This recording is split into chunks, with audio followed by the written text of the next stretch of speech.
Pulou. Setembro de 2012. Tá. 60 dias antes tem que haver uma assembleia específica para eleger comissão eleitoral. Nós temos comissão eleitoral feita e com ata notarial. Já temos a nossa... Não pode. O estatuto não diz isso. O estatuto não diz isso. O estatuto não diz isso. Você está fora do estatuto, o estatuto está na sua cabeça, tudo que você acha. É por isso que eu estou falando para você, Ferrinho. Eu acho que você está na sua cabeça. Não, eu estou te falando o seguinte. Infelizmente sou eu que estou falando, mas todo mundo pensa isso. Por que eu quando eu venho... Notarial, não está escrito nada disso. Por que essa assembleia aqui em Cuiabá eu só faço extraordinária? Porque, infelizmente, vem um grupinho para tumultuar só.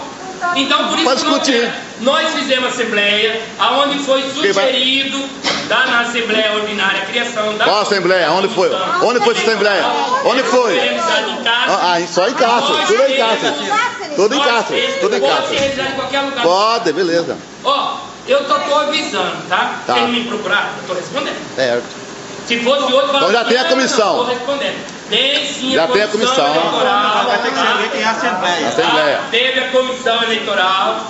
No mês de junho, 60 dias antes, no máximo, mínimo 30, vamos ser certinho como está o estatuto, senão a gente já sabe.